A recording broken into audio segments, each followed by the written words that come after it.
దేవునికి మహిమ కలుగును గాక. హల్లెలూయా, హల్లెలూయా. ప్రార్థన చేసుకొని దేవుని వాక్య భాగాన్ని మనం విందాం. ప్రేమ దేవుని బిడ్డలారా, అందరూ కూడా తల వంచినట్లయితే ప్రార్థన చేసుకొని వాక్య భాగాన్ని విందాం. పరిశుద్ధుడా, జీవంగల తండ్రి, నీకు స్తోత్రాలు. గనుడా, గొప్ప దేవుడా, నీకు స్తోత్రాలు.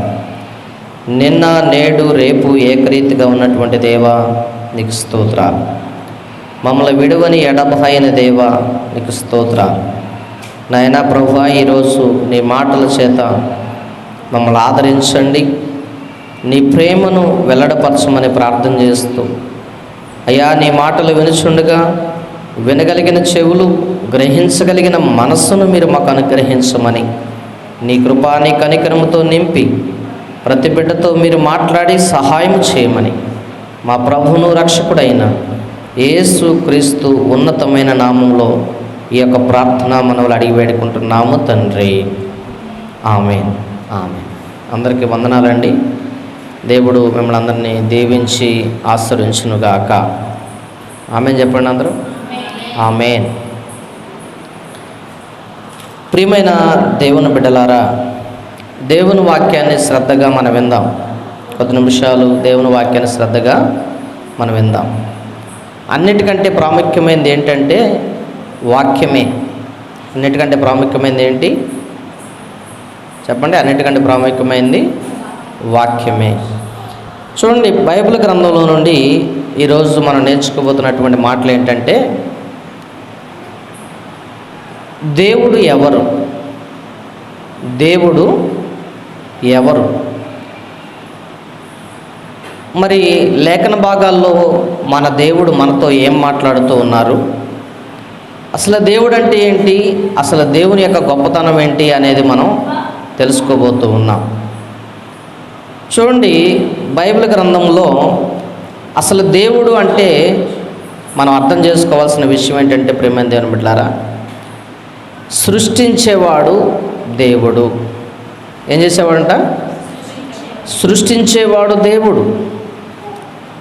అలాగే దాన్ని లయము చేసేవాడు దేవుడు. ఏం చేసేవాడంట? సృష్టించి దాన్ని లయపరిచి అలాగే దాన్ని సంరక్షించి పోషించేవాడే దేవుడు అని ఆయనకు పేరు అన్నమాట. సృష్టి స్థితి లయకారకుడైనటువంటి వారే దేవుడై ఉన్నాడని దేవుని యొక్క వాక్య భాగం తెలియపరచబడుతుంది. మరి బైబిల్ గ్రంథంలో దేవుడు ఆయన గురించి ఏం చెబుతున్నారో ఒకసారి మనం బైబిల్ లేఖనాల్లో చూద్దాం. ఆయన గురించి బైబిల్ లేఖన భాగాల్లో వివరిస్తున్నటువంటి మాటలు ఏంటి? అసలు దేవుడు అంటే ఏం తెలియపరచబడుతుంది? సృజించేవాడు ఆయనే, ఏం చేసేవాడు ఆయనే, పోషించేవాడు ఆయనే, లయపరిచేవాడు ఆయన. అంటే ఆయనకు అంత శక్తి ఉంది. దేవుడికి దేవుడు అంటే అర్థం ఏంటంటే ఏ పాపము లేనివాడు. దేవుడు అనే అర్థం ఏంటంటే ఆయన యథార్థమైనటువంటి వాడు, అందరికీ సమాన న్యాయం చేయగలిగిన వాడే దేవుడు. అవునంటారా కాదంటారా? చూడండి, బైబిల్ గ్రంథంలో ఒక మాట మనం చదువుదాం. ద్వితీయోపదేశ కాండము 32వ అధ్యాయము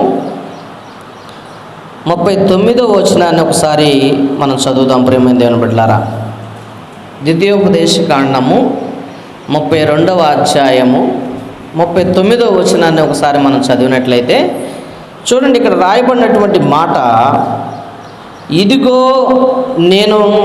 నేనే దేవుడను, నేను తప్ప వేరొక దేవుడు లేడు, మృతి నొందించువాడను బ్రతికించువాడను నేనే, గాయపరచువాడను స్వస్థపరచువాడను నేనే, నా చేతిలో నుండి విడిపించువాడు ఎవడను లేడు. ఏమని చెప్తున్నాడంట? చూడండి, ఇక్కడ చదివినటువంటి మాట, ఇదిగో నేనే దేవుడను, నేనే దేవుడను, నేను తప్ప వేరొక దేవుడు లేడు, నేను తప్పక వేరొక దేవుడు లేడు, మృతి నొందించువాడను బ్రతికించువాడను నేనే, గాయపరచువాడను స్వస్థపరచువాడను నేనే, నా చేతిలో నుండి విడిపించువాడు ఎవడును లేడు. ఆయన చేతిలో నుండి విడిపించేవారు ఎవరు లేరు. దేవుడంటే ఎవరు? ఏమండి, దేవుడంటే ఎవరు? దేవుడంటే ఎవరు? సృష్టించేవాడు, ఆ తర్వాత లయపరిచేవాడు, ఆ తర్వాత పోషించేవాడు కూడా ఆయనే. ఈ 3 లక్షణాలు ఎవరిలో అయితే ఉన్నాయో ఆయనే దేవుడై ఉన్నాడని దేవుని వాక్యం సెలవిస్తూ ఉంది. చూడండి, ఇక్కడ చదివిన మాట అంటున్నాడు కదా, దేవుడే స్వయంగా జనులతో చెప్తున్నటువంటి మాట. దేవుడే స్వయంగా ఎవరితో చెప్తున్నాడు? దేవుడే జనులతో చెబుతున్నటువంటి మాట. ఒకసారి గమనించండి, దేవుడే జనులతో చెప్తున్నటువంటి మాట ఏంటంటే అన్నాడు. ఆయన అంటున్నటువంటి మాట చూడండి, నేను తప్ప వేరొక దేవుడు లేడు, మృతి నొందించువాడను బ్రతికించువాడను నేనే, గాయపరచువాడను స్వస్థపరచువాడను నేనే, నా చేతిలో నుండి విడిపించువాడు ఎవడును లేడు. ఆయన చేతిలో నుండి విడిపించేవాడు ఎవడు లేడు. ఇప్పుడు మనకు బాధ వస్తే ఎవరి దగ్గరికి వెళ్ళాలి? దేవుని దగ్గరికి వెళ్ళాలి. మనకు కష్టం వస్తే ఎవరి దగ్గరికి వెళ్ళాలి? దేవుని దగ్గరికి వెళ్ళాలి. ఎందుకు కష్టం వస్తుంది? కష్టం రాకపోతే దేవుణ్ణి గుర్తెరగం. మనం కష్టం రాకపోతే ఎవరిని గుర్తెరగం? దేవుణ్ణి గుర్తెరగం. కష్టం లేకపోతే, బాధ లేకపోతే దేవుణ్ణి మనం మర్చిపోతాం. మన సంతోషాలు, మన ఆనందాలు వీటిల్లో పడిపోయి దేవుణ్ణి మనం ఏం చేస్తామంట? మర్చిపోతాం. అందుకనే దేవుడు అంటున్నాడు కదా, మృతి నొందించేవాడు నేనే, గాయము చేసేవాడు నేనే, స్వస్థపరిచేవాడు నేనే, నా నుండి విడిపించేవాడు ఎవడు లేడు. నా నుండి విడిపించేవాడు ఎవడు లేడు. చూడండి, మరి ఒక మాట మనం ఆయన దైవత్వం గురించి చూద్దాం. ప్రియమైన దేవుని బిడ్డలారా, దేవుడే స్వయంగా చెబుతున్నటువంటి మాట ఇది. దేవుడే స్వయంగా ప్రవక్తలకు తెలియపరుస్తూ మరి దేవుని మాటలు అనేకుల నోటి నుంచి మాట్లాడినటువంటి దేవుడై ఉన్నాడు ఆయన. చూడండి, 1 సమూయేలు గ్రంథము 2వ అధ్యాయము 6వ వచనాన్ని ఒకసారి మనం చూసినట్లయితే, 1 సమూయేలు గ్రంథం 2వ అధ్యాయం 6వ వచనాన్ని ఒకసారి, జనులను సజీవులుగాను మృతులుగాను చేయువాడు యెహోవాయే, పాతాళమునకు పంపుచు అందులో నుండి రప్పించువాడు ఆయనే. చాలండి, మళ్ళొకసారి చదువుదాం ఆ మాటని. జనులు అనగా మానవులను సజీవులుగా మృతులుగాను చేయువాడు యెహోవాయే, పాతాళమునకు పంపించువాడు ఆయనే, అందులో నుండి రప్పించువాడు ఆయనే. చూడండి, దేవుని యొక్క ప్రత్యక్షతను దేవుడు ఎలా తెలియపరుస్తున్నారో చూడండి. దేవుడు అంటే ఏంటండి? దేవుడు అంటే ఎలా ఉంటాడండి? దేవుడు అంటే ఏం చేస్తాడండి అని అడుగుతాడు చాలామంది. కానీ దేవుడు చెప్తున్నటువంటి మాట ఏంటంటే, ప్రియమైన దేవుని బిడ్డలారా, దేవుడు ఆయన ఉన్నవాడు అనువాడు అని చెప్పుకున్నాం మనం. ఎలాంటి వాడు అంటే ఆయన ఉన్నవాడు అనువాడై ఉన్నాడు. ఆయన ఎలాంటి వాడై ఉన్నాడంట? ఉన్నవాడు అనువాడైనటువంటి దేవుడైనటువంటి దేవుడు మన దేవుడు. ఏమన్నాడు? నేను తప్ప వేరొక దేవుడు లేడు. ఆయన ప్రత్యక్షతను ఎలా తెలియపరుస్తున్నా చూడండి. జనులకు అర్థమయ్యే రీతిలో చెప్తున్నాడు. సృష్టించేవాడును నేనే, లయపరిచేవాడును నేనే, గాయము చేసేవాడును నేనే, బాగు చేసేవాడును నేనే. ఎవరు చేస్తారంట గాయం? దేవుడే. బాగు చేసేది ఎవరంట? ఆయనే. చూడండి ప్రియమైన దేవుని బిడ్డలారా, దేవుని యొక్క ప్రత్యక్షతను గురించి దేవుడు మాట్లాడుతున్నట్టు విషయాలు చూద్దాం. చూడండి, యెషయా గ్రంథం 45:5 వచనాన్ని చూద్దాం ఒకసారి. అంటే దేవుని గురించి దేవుడు చెబుతున్నటువంటి మాటలు చూద్దాం. నేను యెహోవాను. మాట్లాడేది ఎవరంట? మాట్లాడేది దేవుడే. నేనే యెహోవాను, మరి ఏ దేవుడును లేడు, నేను తప్ప ఏ దేవుడు లేడు. చూడండి ఎంత ఖచ్చితంగా చెబుతున్నాడు దేవుడు. నేను తప్ప వేరొక దేవుడు లేడు. ఆజ్ఞలో ఒక ఆజ్ఞ ఇది. నేను తప్ప వేరొక దేవుడు నీకు ఉండకూడదు అని చెప్పే ఆజ్ఞ ఉంది.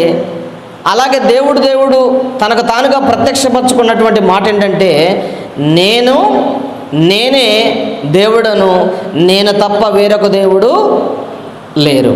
యెహోవాను, నేను యెహోవాను, యావే అంటే ఆయన దేవుడై ఉన్నాడు. దేవుడు అంటే ఆయన ఆయన చేయగలిగినటువంటి దేవుడై ఉన్నాడు. ప్రియమైన దేవుని బిడ్డలారా, చూడండి ఇక్కడే మనం ఒకసారి ఇంకొక మాట మనం చదివినట్లయితే యెషయా గ్రంథంలోనే 18వ వచనాన్ని ఒకసారి మనం చూస్తే 45:18లో ఆకాశములకు సృష్టికర్తయగు, దేనికి సృష్టికర్తగా ఉన్నాడు ఆయన? ఆకాశములకు సృష్టికర్తయగు యెహోవాయే దేవుడు. ఎవరంట దేవుడు? ఆకాశములకు సృష్టికర్త అయినటువంటి ఆయనే దేవుడు. ఆ తర్వాత ఏమంటున్నారంటే, ఆయన భూమిని కలగజేసి దాన్ని సిద్ధపరిచి స్థిరపరిచెను. నిరాకారముగా ఉండినట్లు ఆయన దాన్ని సృజింపలేదు, నివాస స్థలమగునట్లుగా దాన్ని సృజించెను. ఎలా సృజించాడంట దేవుడు? ఆయనే దేవుడు అని చెబుతున్నాడు. ఆకాశమును సృజించిన వాడు ఆయనే, భూమిని సృజించిన వాడు ఆయనే. భూమిని నిరాకారంగా ఉంచలేదు. దాన్ని ఎలా ఉంచాడంటే దేవుడు మనకు ఉపయోగకరంగా ఉంచాడు. ఎలా ఉంచాడంట? మనకు ఉపయోగకరంగా ఉంచాడు. 5వ వచనంలో ఏం చెబుతున్నాడు? నేను యెహోవాను, నేను తప్ప వేరొక దేవుడు లేడు. సృష్టించిన వాడు ఆయనే. దేవుడు జనులతో ప్రత్యక్షపరచబడి ఆయన చెబుతున్నటువంటి మాటలు ఒకసారి గమనిస్తే ప్రియమైన దేవుని బిడ్డలారా, ఆయన తప్ప వేరొక దేవుడు లేడు అని లేఖనాలు స్పష్టంగా మాట్లాడుతూ ఉన్నాయి. చూడండి 22వ వచనాన్ని చూద్దాం. అక్కడే ఒకసారి యెషయా గ్రంథం 45:22 చూస్తే, భూదిగంతముల నివాసములారా నా వైపు చూసి రక్షణ పొందుడి. ఎవరి వైపు చూసి రక్షణ పొందుకోవాలి? దేవుని వైపు చూసి రక్షణ పొందుకోవాలి. దేవుడను నేనే, మరి ఏ దేవుడు లేడు. ఎన్నిసార్లు చెప్తున్నాడండి? చాలా చోట్ల రాయబడింది ఈ మాట. నేనే, నేను తప్ప వేరొక దేవుడు నీకు ఉండకూడదు. నేనే యెహోవాను, నేను తప్ప వేరొక దేవుడు లేడు. ఉన్నారంటారా? లేరు. అందుకనే నా ఎదుట ప్రతి మోకాలు వంగుననియు, ప్రతి నాలుక నా తోడని ప్రమాణము చేయననియు నేను నా పేరిట ప్రమాణం చేసి ఉన్నాను. నీతిగల నా నోటి మాట బయలుదేరి ఉన్నది, అది వ్యర్థము కానేరదు. అదేమవుదంట?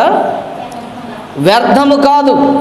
దేవుని మాట వ్యర్థము కాదు. ప్రియమైన దేవుని బిడ్డలారా, ఆయన చెప్పింది వాస్తవం. నేను దేవుడను, నేను తప్ప వేరొక దేవుడు లేడు. చూడండి హోషేయ రాసినటువంటి గ్రంథము 6వ అధ్యాయము 1వ వచనాన్ని మనం చూద్దాం. ప్రియమైన దేవుని బిడ్డలారా, హోషేయ రాసినటువంటి గ్రంథము 6వ అధ్యాయము 1వ వచనాన్ని ఒకసారి మనం చూద్దాం. మనము యెహోవా యొద్దకు మరలుదము రండి, ఆయన మనల్ని చీల్చివేసెను, ఆయనే మనల్ని స్వస్థపరచును, ఆయనే మనల్ని కొట్టెను, ఆయనే మనల్ని బాగు చేయను. చూడండి ఏమని చెప్తున్నారు ఇక్కడ? ఆయనే సృష్టించేవాడు, ఆయనే లయపరిచేవాడు, ఆయనే గాయములు పెట్టేవాడు, ఆయనే బాగు చేసేవాడు.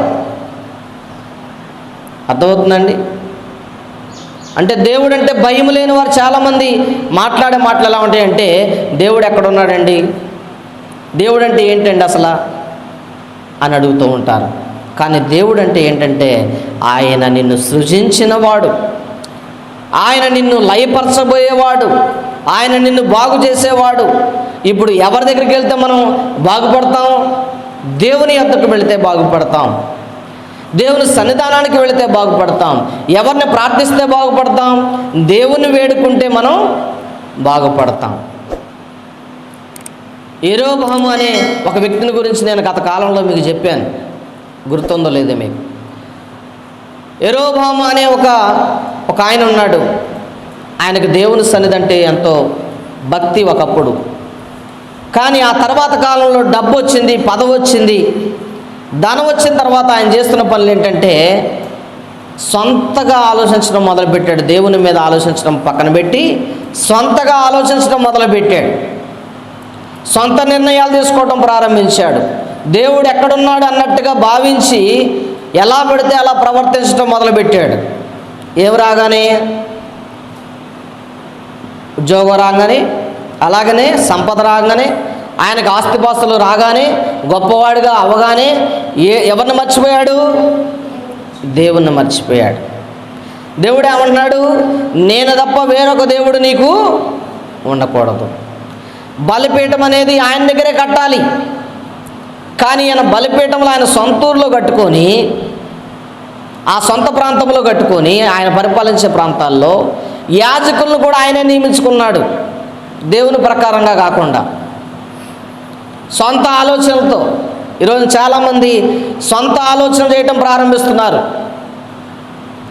దేవుని మందిరాన్ని పక్కన పెట్టి ఇంటికాడ ప్రార్థన చేసుకుంటే సరిపోతుందిలే అనుకునే వాళ్ళు ఉన్నారు. దేవుని సన్నిధిని పక్కన పెట్టి వారి ఇష్టానుసారంగా పాస్టర్ గారు లేకపోయినా మనం ప్రార్థన చేసుకుంటే సరిపోద్దులే, పాస్టర్ గారు రావాలా దీనికోసం అని చెప్పి అనుకునే వాళ్ళు కూడా ఉన్నారు. చూడండి, మొదటి రాజుల గ్రంథము 13వ అధ్యాయము, మొదటి రాజుల గ్రంథము 13వ అధ్యాయము 6, అంటే అక్కడ మనం 3 నుండి చదువుదాం ఒకసారి. ఈ బలిపీఠము బద్దలైపోయి దాని మీద ఉన్న బుగ్గి ఒలికిపోవుటయే యెహోవా ఇచ్చే సూచన అని చెప్పి ఆ దినమున ఆ ప్రవక్తల సూచన ఒకటి ఇచ్చాను. 6 వరకు చదువుదాం. బేతేలు నందున్న బలిపీఠమును గూర్చి ఆ దైవజనుడు ప్రకటించినటువంటి మాట రాజైన యెరోబోయాము విని బలిపీఠం మీద నుండి తన చెయ్యి చాపి వానిని పట్టుకోమని చెప్పగా అతను చాపిన చెయ్యి ఎండిపోయాను. చాలని అక్కడ ఆపుదాం.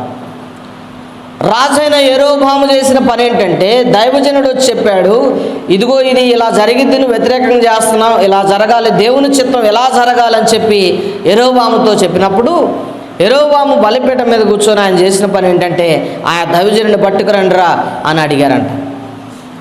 ఎప్పుడైతే ఆయన అన్నాడో ఆ చెయ్యి అలా ఎండిపోయిందంట. ఏమైపోయింది? ఇప్పుడు ఆ చెయ్యి ఎండిపోవడానికి కారణం ఎవరు? ఏమండి? దేవుడు మాట వినని వారిని దేవుడు ఏం చేస్తాడు? ఎండిపోతారు అంతే. వాళ్ళు చిగురించలేరు.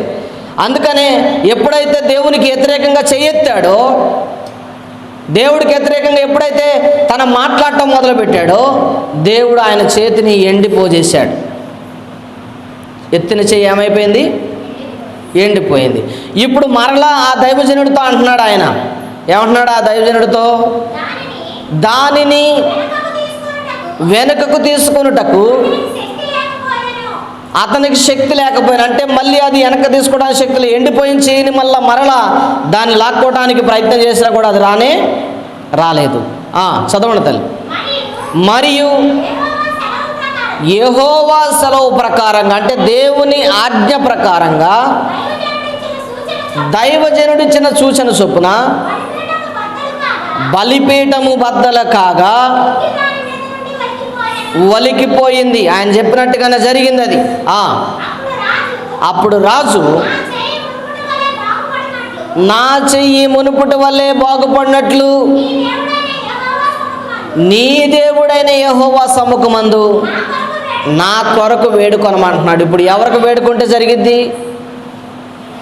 చేసిన తప్పు ఎవరి దగ్గరికి వెళ్ళి చెప్పుకుంటే పోద్ది? ఏమండి, చేసిన పాపాన్ని ఎవరి దగ్గర ఒప్పుకుంటే పోద్ది? మనం ఇంట్లో కూర్చొని నేను చేశానయ్యా పాపం క్షమించంటే పోద్దా? దేవుని సన్నిధికి వెళ్ళి మనం ఏం చేయాలంటే దేవుని సన్నిధిలో ప్రభువుని వేడుకోవాలి, మనం చేసిన పాపానికి ప్రాయశ్చిత్తం కలగాలని. ఎప్పుడైతే యెరోబాము చెయ్యి ఎండిపోయిందో వెంటనే ఆయన పశ్చాత్తాపడుతున్నాడు. అయ్యా దైవజనుడా, యోధా దేశం నుండి పంపించాడంట దేవుడు. యోధా నుండి పంపించాడంట దైవజనుడిని దేవుడు. ఎక్కడ పంపించాడంటే ఈయన ఉన్నటువంటి ప్రదేశానికి పంపించారు. ఈ యెరోబాము చెయ్యి ఎప్పుడైతే ఎండిపోయిందో దైవజనుడు చెప్పినట్టుగా దైవజనుడి మీద చెయ్యెత్తినందుకు ఆయన దేవుడే ఆ చేతిని ఎండబోజేశాడు. ఇప్పుడు దేవుణ్ణి వేడుకొను, దైవజనుడా నా కోసం నా పక్షాన దేవుణ్ణి అడుగు అని అంటే వెంటనే ఆయన అడగగానే దేవుడు మరలా ఆయన చేతిని బాగు చేశాడు. దేవుని స్తోత్రం చెప్పండి. గాయం చేసేవాడు ఆయనే, బాగు చేసేవారు ఆయనే. అందుకని గాయం కలిగినప్పుడు ఎవరిని వేడుకోవాలి? ఎవరిని వేడుకోవాలండి? దేవుని దగ్గరికి వెళ్ళి వేడుకోవాలి. మానవులను ప్రాధాన్యపడితే అది పోదు. చాలామంది అంటారు కదా, స్వస్థతలు ఇవ్వండి అంటారు. స్వస్థతలు అంటే అది కాదు. దేవుడు పెట్టిన రోగానికి స్వస్థత ఆయన దగ్గరే ఉంది. దేవుడు పెట్టిన రోగానికి ఎవరి దగ్గర ఉందంట మందు? ఆయన దగ్గరే ఉంది. దేవునికి అసాధ్యమైందంటూ ఏదీ లేదు. మట్టి నుండి నిన్ను నిర్మించినటువంటి దేవుడికి అసాధ్యమైంది ఏది లేదు ప్రియమైన దేవుని బిడ్డలారా. కాబట్టి యెరోబాము చేతిని, ఎండిపోయినటువంటి చేతిని మరలా బాగు చేసిన వాడు దేవుడే. ఎండిపోజేసింది దేవుడే, బాగు చేసింది కూడా దేవుడే. ఎందుకంటే ఆయన శక్తి ఏంటో మానవుడికి తెలియాలి కాబట్టి. దేవుడు అంటే ఏంటో విర్రవీగుతున్నటువంటి అతనికి దేవుని యొక్క శక్తి తెలియాలి కాబట్టి ఆయన వెంటనే కార్యాన్ని అక్కడ జరిగించారు ప్రియమైన దేవుని బిడ్డలారా. చూడండి, మరొక సంఘటన మనం బైబిల్ గ్రంథంలో చూద్దాం. మొదటి రాజుల గ్రంథంలోనే 17వ అధ్యాయము 15 నుండి 24 వచనాలు ఒకసారి మనం చూస్తే కనుక చూడండి. అటు తర్వాత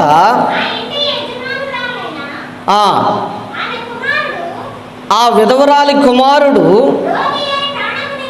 రోగి అయి ప్రాణము నిలువజాలక వ్యాధి గలవాడాయను. ఆమె ఏలియాతో అంటుంది, దైవజనుడా నా యొద్దకు నీవు రా నిమిత్తము నా పాపములు నాకు జ్ఞాపకము చేసి నా కుమారుణ్ణి చంపుటకై నా యొద్దకు వచ్చితివా అని మనవి చేయగా అతడు నీ బిడ్డను నా చేతికిమ్మని చెప్పి ఆమె కౌగిటిలో నుండి వాణ్ణి తీసుకొని తానున్నటువంటి పై అంతస్తు గదిలోనికి వెళ్ళి ఆ మంచం మీద ఆయన పరుండబెట్టి, యెహోవా నా దేవా, నన్ను చేర్చుకొనిన ఈ విధవరాలి కుమారుడు చంపునంతగా ఆమె మీదకు కీడు రాజేసితివా అనగా యెహోవాకు మొరపెట్టి ఆ చిన్నవాని మీద ముమ్మారు తాను పారజాచుకొని, యెహోవా నా దేవా నా మొర ఆలకించు, ఈ చిన్నవాని ప్రాణమును మరలా రానిమ్మని యెహోవాకు ప్రార్థింపగా యెహోవా ఏలియా చేసిన ప్రార్థన ఆలకించి ఆ చిన్నవానికి ప్రాణము మరలా రానిచ్చినప్పుడు వాడు బ్రతికిన. దేవుని స్తోత్రం చెబుదాం. హల్లెలూయా. సృష్టించిన ఒకప్పుడు దేవుడు ఆ విధవరాలికి ఒక కుమారుని అనుగ్రహించాడు. ఒకప్పుడు తన భర్తతో మరి జీవించినప్పుడు తనకు ఒక కుమారుణ్ణి అనుగ్రహించాడు. అనుగ్రహించినటువంటి దేవుడే మరలా ఆయన ప్రాణాన్ని తీసుకున్నాడు. ఇప్పుడు మరలా దైవజనుడు మొరపెట్టగా ఏం జరిగింది? దైవజనుడు మొరపెట్టగా మరలా ప్రాణం తిరిగి వచ్చింది. దేవుని స్తోత్రం. హల్లెలూయా. అంటే దేవుని సన్నిధిలో వేడుకుంటే దేనికైనా మార్గం ఉందనే సంగతిని దేవుడు తెలియపరుస్తున్నాడు. అర్థమవుతుందండి? దేవుడు అంటే ఏంటో తెలుసా? సృష్టించేవాడు ఆయనే, లయపరిచేవాడు ఆయనే, పోషించేవాడు ఆయనే, నిన్ను సంరక్షించేవాడు ఆయనే. ఆయన తప్ప వేరొక దేవుడు నీకు లేడు, ఉండకూడదని ఖచ్చితంగా చెబుతున్నటువంటి దేవుడు నా దేవుడు ఆయన. చాలామంది భర్తలను దేవుళ్ళుగా పూజిస్తారు. చాలామంది అనేకమైనటువంటి దేవుళ్ళని పూజించుకునేవారు ఉన్నారు. కానీ నా దేవుడు చెబుతున్నటువంటి మాట ఏంటంటే, నేను తప్ప వేరొక దేవుడు నీకు ఉండకూడదు, నేను తప్ప వేరొక దేవుడు నీకు లేడు అని ఖచ్చితంగా ఆయన మాట్లాడుతూ ఉన్నాడు ప్రేమైన దేవుని బిడ్డలారా. అందుకనే రోగము కలగజేసేవాడు ఆయనే, దాన్ని బాగు చేసేవాడు కూడా ఆయనే. హిజ్కియాకు మరణకరమైన వ్యాధిని కలగజేసింది దేవుడే. హిజ్కియాకు మరణకరమైన వ్యాధిని కలగజేసిన వాడు దేవుడే. మరలా దేవుని వేడుకొనగా ఆయన ఏం చేశాడంట, మళ్ళీ స్వస్థపరిచి ఆయుష్ని పొడిగించిన వాడు కూడా ఆయనే. ఇప్పుడు మన ఆయుష్ ఎవరి దగ్గర ఉంది? మన బలహీనతలు పోవాలంటే ఎవరి దగ్గర ఉంది? దేవుని చేతిలో ఉంది. అదంతా దేవుని చేతిలో పని. దేవుని చేతిలో నుండి విడిపించేవాడు ఎవడో లేడు. ఆయన కాదని నువ్వు ఎక్కడ తిరిగినా ఉపయోగం లేదు. చాలామంది అనేక చోట్లకు తిరుగుతూ ఉంటారు, కానీ ఆయన యొద్దకు వచ్చి మోకారేసి, అయ్యా ఇదిగో నా బాధ ఇది, నా కష్టం ఇది అని ప్రభు దగ్గర మొరపెట్టేవాళ్ళు కనపట్లేదు ప్రేమైన దేవుని బిడ్డలారా. అందుకని దేవుని వాక్యం స్పష్టంగా మనతో మాట్లాడుతుంది, నేను తప్ప వేరొక దేవుడు నీకు ఉండకూడదు, నేను తప్ప వేరొక దేవుడు నీకు లేడు, నేనే యెహోవాను, ఆయనే మనకు దేవుడై ఉన్నాడు. దేవునికి స్తోత్రం, హల్లెలూయా. అందుకని ఆయన మాట్లాడుతున్న మాటను చూడండి, గమనించండి, ఎంత చక్కటి విషయాలు చెబుతున్నాడు. యెరోబాము ఆయన వ్యతిరేకంగా చెయ్యెత్తిన చేతిని ఎండిపోజేసింది దేవుడే, తిరిగి మరలా బాగు చేసింది కూడా దేవుడే. మొట్టమొదటగా చరిత్రలో ఏలియా అనే దైవజనుడి ద్వారా మొట్టమొదటగా మరణించినటువంటి బాలుని లేపినటువంటి స్థితి మన బైబిల్ గ్రంథంలో మొట్టమొదటి సాక్ష్యం అదే ప్రియమైన దేవుని బిడ్డలారా. మరణించిన వారిని లేపటం మొట్టమొదటి కార్యం ఏలియా ద్వారా దేవుడు జరిగించాడు. అంటే ఎంత గొప్ప ప్రార్థన వాళ్ళు చేశారు ప్రియమైన దేవుని బిడ్డలారా. దేవుడు అంటే ఎంతగా ఇష్టపడ్డారు, దేవుడు అంటే ఎంత యథార్థతతో నడుచుకున్నారు, ఎంత భక్తి కలిగి ఉన్నారు. అందుకనే దేవుడు అంటున్నాడు కదా, మన జీవితంలో దేవుడు తప్ప వేరొక దేవుడు ఉండకూడదు. అప్పుడే మనం దేవుడిని అడగగలిగినప్పుడు అడిగిన వాటికి దేవుడు సమాధానాన్ని ఇవ్వడానికి ఇష్టపడుతున్నాడు ప్రియమైన దేవుని బిడ్డలారా. చూడండి, 102వ కీర్తనలో మనం ఇందాక చదువుకున్నటువంటి మాటల్లో నుండి ఒక మాట మనం చూస్తే, 102వ కీర్తన 27వ వచనాన్ని ఒకసారి చదువుదాం. నువ్వు ఏకరీతిగా ఉండేవాడవు, నీ సంవత్సరములకు అంతము లేదు, నీ సేవకుల కుమారులు నిలిచియుందురు, వారి సంతానం నీ సన్నిధిన స్థిరపరచబడును. దేవుని స్తోత్రం, హల్లెలూయా. కాబట్టి దేవుడు అంతము లేనివాడు. దేవుడు అంటే ఎవరంట? అంతము లేనివాడు, ఆది అంతమై ఉన్నవాడు, నిన్న నేడు రేపు ఒకటే రీతిగా ఉన్నటువంటి దేవుడు నా దేవుడని ఆయనే యెహోవా అయిన దేవుడు క్లియర్గా మాట్లాడుతూ ఉన్నారు ప్రియమైన దేవుని బిడ్డలారా.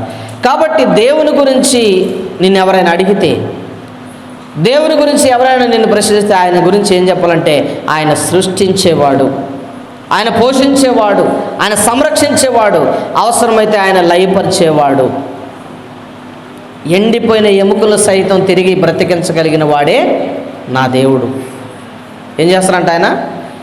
ఎండిపోయిన ఎముకలను సైతం కూడా తిరిగి జీవాన్ని పోయగలిగిన వాడు నా దేవుడై ఉన్నాడని క్లియర్గా ఈ మాటల ద్వారా మనకి అర్థమవుతుంది ప్రియమైన దేవుని బిడ్డలారా.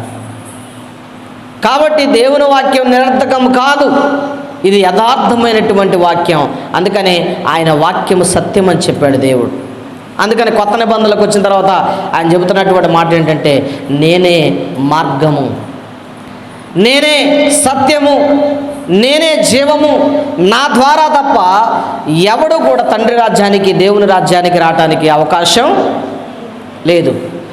దేవుని సన్నిధికి చేరుకోవాలంటే, దేవుని రాజ్యానికి వారసులుగా ఉండాలంటే, దేవుని రాజ్యంలోకి మనం ప్రవేశించాలంటే యేసుక్రీస్తే మార్గమై ఉన్నారు, యేసుక్రీస్తే సత్యమై ఉన్నారు, యేసుక్రీస్తే జీవమై ఉన్నారు. కాబట్టి ఆయన ద్వారా మనం పరలోక రాజ్యానికి అవకాశం అనేది ఉన్నది, ఇంకెవరి ద్వారా లేదు.